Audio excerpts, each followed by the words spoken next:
ഇപ്പോൾ വരുന്ന ഒരു പ്രധാനപ്പെട്ട വാർത്തയിലേക്കാണ്. പാതിവില തട്ടിപ്പ് കേസിൽ സായിഗ്രാമം എക്സിക്യൂട്ടീവ് ഡയറക്ടർ കെ.എൻ. ആനന്ദകുമാറിന്റെ ജാമ്യാപേക്ഷ കോടതി തള്ളി. തിരുവനന്തപുരം സെഷൻസ് കോടതിയുടേതാണ് നടപടി. ഷഫീദ് റാവുത്തർ ചേരുന്നു തിരുവനന്തപുരത്ത് നിന്ന് വിവരങ്ങളുമായി. ഷഫീദ്, പറയൂ കൂടുതൽ വിവരങ്ങൾ. കോടതിയിൽ എന്തെല്ലാം നിരീക്ഷണങ്ങൾ ഉണ്ടായി? ഈ കെ.എൻ. ആനന്ദകുമാറിന്റെ ഈ മുൻകൂർ ജാമ്യവുമായി ബന്ധപ്പെട്ട പലതരത്തിൽ വൈകലുണ്ടായതിനു ശേഷമാണ് കോടതി ഇത് പരിഗണിച്ചത്. പോലീസ് റിപ്പോർട്ട് അടക്കം ലഭിക്കുന്നതിലെ പ്രശ്നമായിരുന്നു ഈ വൈകലിന് കാരണം. ഇതിന് പിന്നാലെ ഓപ്പൺ കോർട്ടിൽ വെച്ച് മറുപടികൾ പറയാതെ പോവുകയും അതിനുശേഷം പോലീസ് അന്വേഷണവുമായി സഹകരിക്കണം എന്നുള്ള ഒറ്റ നിർദ്ദേശത്തിന്റെ അടിസ്ഥാനത്തിൽ ആ തീരുമാനത്തിലേക്ക് തിരുവനന്തപുരം സെഷൻസ് കോടതി എത്തുകയുമായിരുന്നു എന്നുള്ളതാണ് നിലവിൽ നമുക്ക് ലഭിക്കുന്ന വിവരം.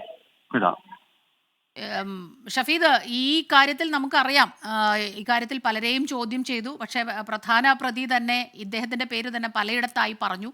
അതേസമയം രാഷ്ട്രീയ നേതാക്കളുടെ പേരുകളൊക്കെ തന്നെ അവരാരും തന്നെ ഇതിൽ ഉൾപ്പെട്ടിട്ടില്ല എന്നുള്ളതും പറയുകയുണ്ടായി അനന്തകൃഷ്ണൻ. അപ്പോൾ തീർച്ചയായിട്ടും ചോദ്യങ്ങളെല്ലാം ഇദ്ദേഹത്തിലേക്കാണ് വന്നുകൊണ്ടിരുന്നത്. പക്ഷെ എന്തുകൊണ്ട് കേസ് എടുക്കുന്നില്ല എന്ന ചോദ്യം വന്നിരുന്നു. അതിനുശേഷമാണ് ഈ മുൻകൂർ ജാമ്യാപേക്ഷയൊക്കെ തന്നെ കെ.എൻ. ആനന്ദകുമാർ സമർപ്പിക്കുന്നത്. അപ്പോൾ ഈ ജാമ്യാപേക്ഷ തള്ളിയത് തീർച്ചയായിട്ടും ആനന്ദകുമാറിനെ സംബന്ധിച്ചിടത്തോളം വലിയൊരു തിരിച്ചടിയാകുന്നു അല്ലേ?